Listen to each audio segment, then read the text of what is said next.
to another edition of Living the Amazing Life podcast with your host, Coach Tim Harrell, your motivational leadership expert, as well as your business accelerator.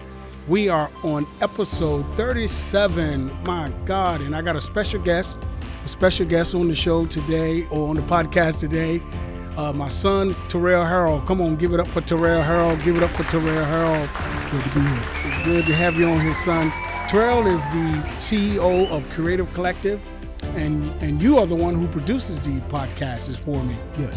You do all the commercials, all the promos. I'm telling you, he does an excellent job in providing quality and excellent service, and you just make your pops look good. I'm telling you, you really do. But today we want to talk about a particular subject or topic, just have a discussion about bridging the generational gaps. Right. You know, there's so many different gaps between generations. You got your Gen Zs, you got your Gen X, you got your millennials, which are the generational Y, you got your baby boomers, and now you have your generational alpha. So we want to just kind of engage in a conversation.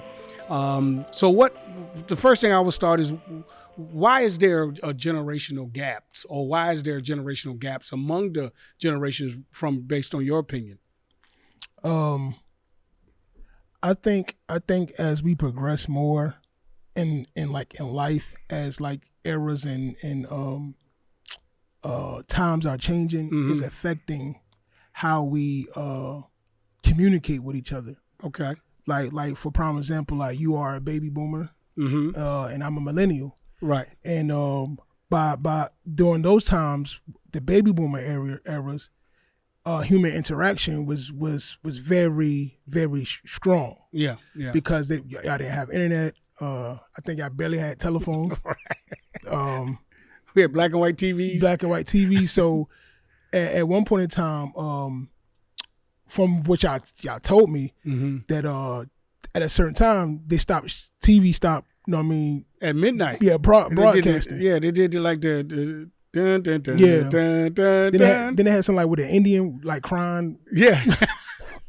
Yeah. Yeah, they had like an Indian with some crying. So from pollution. Right. Because of the pollution. Right. Yeah. So like I guess y'all had less distractions and less how can I say this? The dopamine hits that y'all have y'all received came from each other, because y'all interacted. Like now, even to this day, like how when they build houses, they don't really build dining rooms no more. Right. For family dinners. Wow. And now it's like, they barely build backyards. Right. And it's like that as time goes on, it's like the environment that really cultured human interaction, human affection is like it's not a thing no more. And like with the millennials, I'll say the millennials are one of the most interesting people on this earth. Right. Also the greatest, because we really ushered in the technology age. Okay. So the Gen X's Gen X didn't do? No, because to me, yeah, we had technology, but to me, the technology age really kicked off when internet came. Right. And like and where internet made the world so much smaller. Right. Things that you didn't know, you can know just like that. Right. And I just think that the reason why there are generational gaps, man, is I think it's really is because of the lack of human interaction that we always had to deal with. Like, so it keeps us from being able to relate to each other because of the non-human interaction. For example, I'm a baby boomer, you're a millennial. If we don't interact, then I don't know how to respond. I don't know how to understand you. I don't know how to perceive you. I don't get your opinions, your views, right? And that's because we don't, like you said. And also, I think because like as us growing up in the information age, we start to question a lot of things because we have more access to knowledge, right? And like that's why I was saying earlier, like maybe that's why they call us Generation Y, Wow. because we question everything. You Right. know, because we have the internet, because we have this access to this knowledge. Like back then, you know, like in the industrial age, like where you Right. grew up, like people found fulfillment of just being the baker or Right. the ironworker found fulfillment in their work. Where with millennials, we sort of question Right. the status quo. Right. Right. And especially like, you know, remember, like, you know, around my age, you know what I mean, we experienced everything from the sniper, Right. you know what I'm saying, to 9/11. Even we went through COVID. We experienced all these things, and I think that with my generation, man, it's just that we the way we find fulfillment is no longer through what has been, like, you know, chosen for us. Right. You know, that's why a lot of in the workplace, a lot of people have hard times connecting with millennials, because we no longer just find fulfillment in just the work. Right. We have to feel value. We have to feel like we're making an impact. Right. Because that's where I think where the disconnect would come from from baby boomers and millennials. It's just that I think just the human interaction, how we communicate, and how we show our self-fulfillment. Right. And baby boomers are more traditional people. Right. They're used to doing things a certain way. Right. And millennials, when you guys came on the scene, you was like, well, who said we got to do it that way? Right. Or why do we have to continue to do it that way? And we're so starched and so like programmed in doing doing what we've been taught to do, that we're not open to venture out and to explore other options. And I think that's the baby boomers' fault. Yeah. And the reason why I say I think it's the baby boomers' fault, because a lot of baby boomers really got into their careers, right. and when they had these children, they always say things like, I want to give them a better life than I had, you know. And that's like with the millennials, we was like the first generation to do like to get trophies for even coming in last place. Right. Oh, we don't want to make them feel like, right. you know, like they're not accomplishing anything. Right. And like you know, like where like Generation X or baby boomers, y'all had a little more grunt to where y'all was growing up, you know. And where with the millennials, it was kind of like, you know, the rise of the suburban kids, you know, so the internet, you know, like even when I think about my life, you know, we didn't grow up in the hood or we didn't grow up in the projects or anything like that. I mean, if we did, I was too young to remember. Right. And like, you know, I grew up in pretty much suburban America. Right. And so life didn't really call for me to have that dog in me, like growing up, you know what I'm saying? Because like, I mean, everything, like everything we wanted, it was there provided for us. Right. And then now, the entertainment industry was on an all-time high rise. Right. You know, everything was just like right there, from TV to internet, video games, where kids would get more addicted to television and video games, and like as time went on, you'll see that human interaction or be able to have meaningful relationships was kind of dying out. Right. And so I can't really place it all on baby boomers, but I just think that us having more access to other things rather than each other, right, causes generations as go on to kind of lose the feeling of meaning or developing meaningful relationships. Right. Because even in the as baby boomers, you know, the way we grew up, you know, it wasn't something, you know, things weren't given to us like was with the millennials. Right.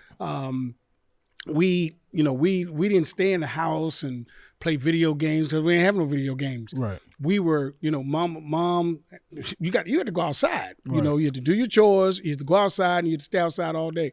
There's been times it was so hot outside. Right.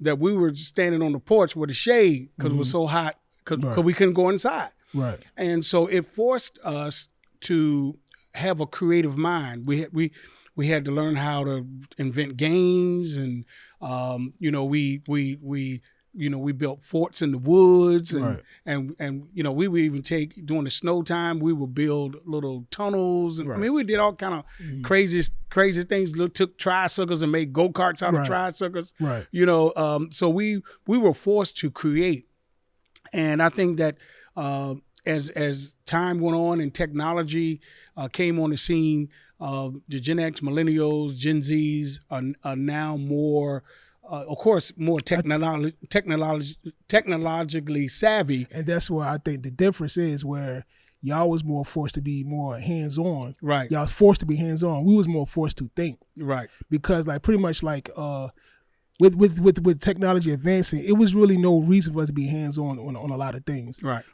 Most stuff, man, like we I don't think y'all had computer classes in school. No. See, we had computer classes. We because like computer science will always be the future of America. Right. So like we as far as like our education, it was in moving from the industrial age to the information age. I think that we was more forced to think about things more than just to be a work or hands-on things. Right. Yeah. And with us, we experienced, we experienced so much as kids, right?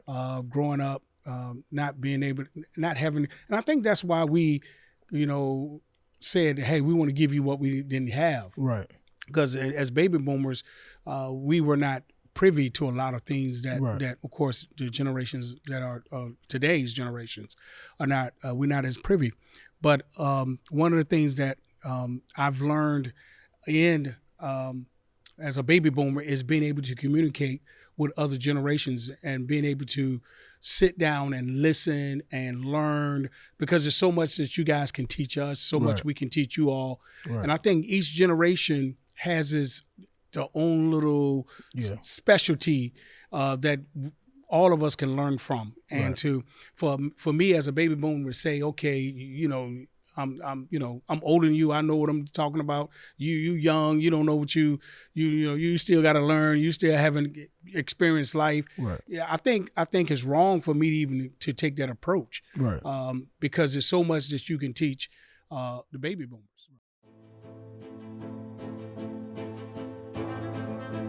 What is that thing that you are called to do? What is that vision you have of your life? What dreams do you have that are still ahead of you? What were you born to do? And what is your purpose? What is the purpose for your life? You need to be able to answer that. Because until you really know your purpose, your life mission, your life purpose, your life vision, you're going to struggle. You're going to find yourself in a cycle. You're going to find yourself in a civil, with that war, tug of war, going back and forth. Why? Because you don't know who you are. The reason why I'm so aggressive in my business, aggressive in my ministry, because I know who I am. There was a time that I didn't know who I was. And I found myself in a place of stagnation and a place of just, going around and around. But once I got a vision or a revelation of who I am, and begin to write it down on paper. See, my mission, if you was coming to ask me, Tim Harrell, what is your mission? My mission is to help others succeed in life. That is my mission. So I'm going to go to another question. Out of the generational groups, which two generational groups have the most challenging time connecting or relating? Which two generational groups that you think that has the most challenging time connecting? I'm gonna always say the two youngest ones, the Generation Alpha and the Gen Zs. Okay. Because I believe just as time goes on and technology advances, the more human interaction is gonna dwindle. Right. Because like now, like if you was to and back when I was young, if you drive through the neighborhood, you would see kids playing outside. You know what I'm saying? You'll know where your friends at, because you'll see the bikes all parked out in front of the house. We be outside playing basketball, football. Where now kids are more into the games. You know what I'm saying? Or into we have cell phones. They're into the tablets. We ain't no cell phones. Right, exactly. You know what I'm saying? And then when I was growing up, I didn't have a cell phone until I got to almost high school. Yeah, when I got to high school, that's when I got a cell phone. Even then, cell phone was strictly for call and texting. And I just think that because of it, then the technology and stuff like that, kids have an issue developing meaningful relationships. Right. Because the most of the time they see their friends is at school. right? Can't really socialize in school.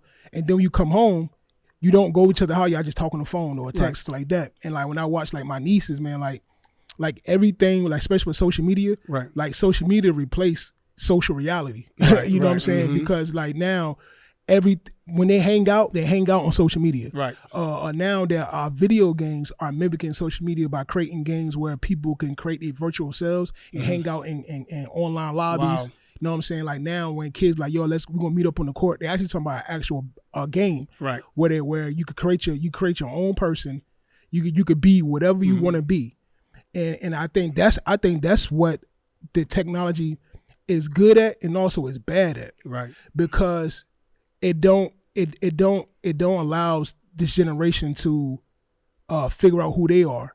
They can spend all their time on social media, video games or whatever, trying to be who they think they should be or what they think is cool.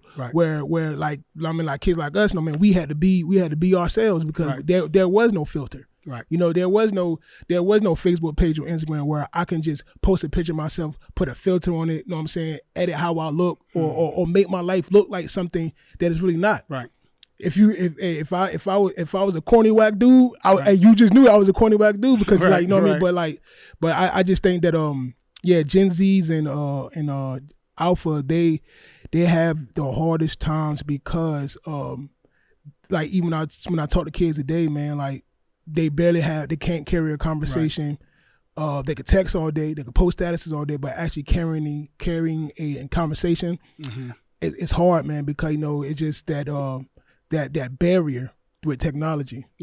And even when they're expressing themselves with adults, you know, I've had interaction with kids, the generation of alphas and the Gen Zs, and it's hard for them to really express themselves, you know. And that's one of the things that if I can throw a plug in with Legacy Youth Academy, that's what we're doing is really helping our children develop their social skills, and you're right, because now when you think about it, what does our future look like? Our future is AI. Our future is AI because now, and I'm not gonna lie, I use AI too. I use AI, and like you don't have to research nothing. You don't have to turn through pages no more. You just go to your AI. Hey, Siri, Bixby, or whoever you use. What is this? And just like that. Or can you write a contract for me? And it write the contract. It does everything. And I think it's very, very crippling and death by design because we no longer have to rely on ourselves. You know, even like with GPS. I remember back in the day we had to use MapQuest. But even though with MapQuest you still had to, you know what I'm saying, know your way around. Now with GPS you don't have to know nothing. With cell phones you don't have to remember phone numbers no more. I barely know anybody's phone numbers. So my like if someone had with cell phone they had to call people, hey, I'm out of luck. You know what I'm saying? And then like even with also with what was I going to say? But yeah, like I just think that, you know what I mean, with this technology, man, it just making us very, very obsolete. Obsolete. And it's, you know, it's not only crippling our generation, but it's really causing us to have almost when it comes to more social interaction is almost like that's going to be non-existing. Even with dating, like you don't have to go out and date anymore. You just go on Tinder app and they'll find a date for you. And then like so I mean, and what'd you do after that when they find a date for you? So what you do is you go on the Tinder app and you do your profile, and then based on your profile, the questions you ask, they will do matchups with you. So you just scroll, and if you like, you match it, and then I guess y'all meet up, and then like now, but to me, that takes away from human interaction, because here you're relying on AI to find a mate for you, even though, you know what I'm saying, you put in all your information, but you never really took the time out there to get out there to takes the creativity of looking for someone that you want to be with, developing your social skills, and so it's like because of social media, like you know what I'm saying, kids like my age and under, like they have a hard time developing social skills because of you know everything's done for them. Now, what would you encourage baby boomers? I know because that's the I think the baby boomers, we have a hard time relating to the younger generations. What would be your advice to the baby boomers? My advice to the baby boomers, to be able to relate to the younger generations, just be open.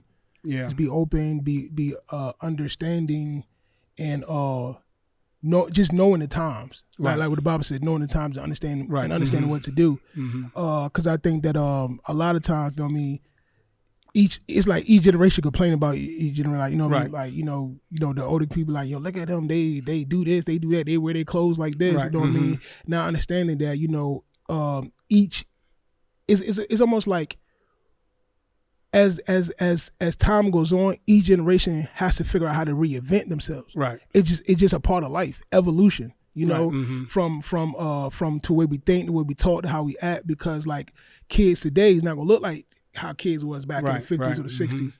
And I just think that also understanding that the younger generation need more human interaction from the baby boomers or for the upper generations, because a lot of times, the older generations will be like, you know what, they're not going, I don't understand them. They're not going to listen. They don't understand me, and I'm going to just leave it at that. Right. And that's not necessarily true. And then the younger generation be like, well, they're not going to understand. They're not going to really feel what I'm saying. Listen to me, you know what I'm saying? So it's like, I think it just starts from having that conversation, having that human interaction, and teaching the older generation, teaching the young generation how to develop meaningful relationships. Right. Because the young generation, we do not know how to develop meaningful relationships. Right. That's why a lot of my generation and younger, they're starting not to see the value of marriage. Right. Because our lack of understanding meaningful relationships, you know what I mean? Like, hey, you know what I mean? Why would he be married? You know what I'm saying? If it's going to end in divorce. Or so like how would you?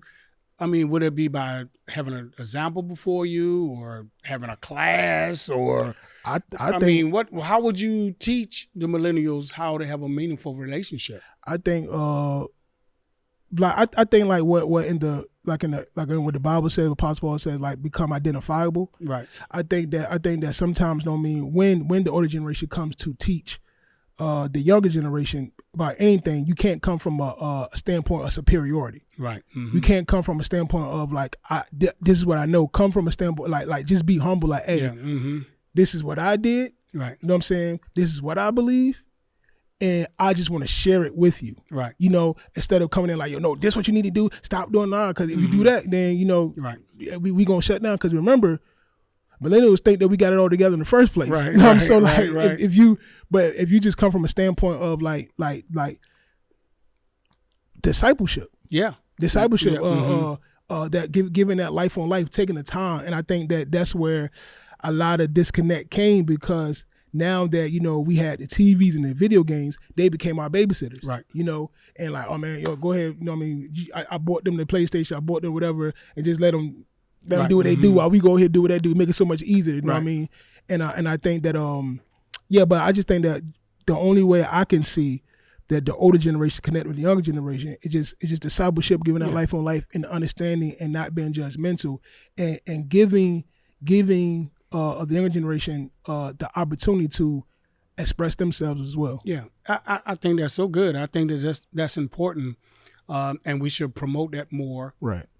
And include myself as a baby boomer, is to be able to listen and grow and also help millennials and Gen Zs and Alpha, generational Alpha. They got so many generational groups, I can't keep up with them. Right. Help them, teach them how to develop meaningful relationships, because even in, from family, marriage, best friends, or even business. I mean,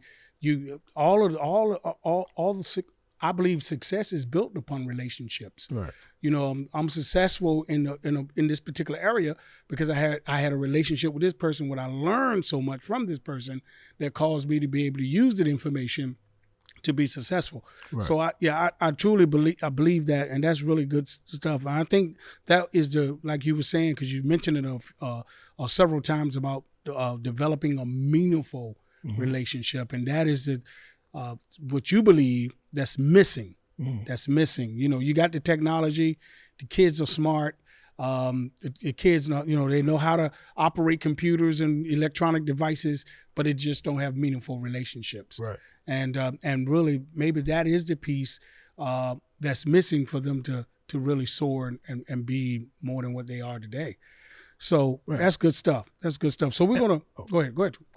Oh yeah, and also I think one of the reasons why like kids my age and under, we have a hard time finding meaningful relationships because we are addicted to instant gratification. Like everything has to be so quick. Right. Everything has to be so quick from our information, even to our food. You know what I'm saying? Yeah. Even to our relationships. Like, because like on social media, what it says, you can just search somebody, add a friend, they're a friend. Right. You know what I'm saying? I grew up with MySpace. You had your top 5 friends. Right. So like we think that having a friend is just like so quick. And I think that this instant gratification is causing us to not understand that everything takes time. It does. Everything takes you putting in the work to build. Right. And because we just want instant gratification, we want those quick dopamine hits. Right. Everything that's so quick and so satisfying, that's what we want. If we gotta take the time and build, we kind of shy away from it. We'll definitely have you bring you back, Terrell. I think you have so much to share with our viewing audience. And again, we want you to make sure that you share this podcast and help a family friend or a coworker that you think that this podcast talking about bridging the generational gaps, you think that it could be helpful for them. I want you to share and make sure you stay connected with us on all the social media platforms. And because this is what the Amazing Life podcast, Living the Amazing Life podcast is all about, is adding value to you. So again, we enjoyed you guys, and you guys know what time it is. It's time for you to live your amazing life. God bless you. See you next week.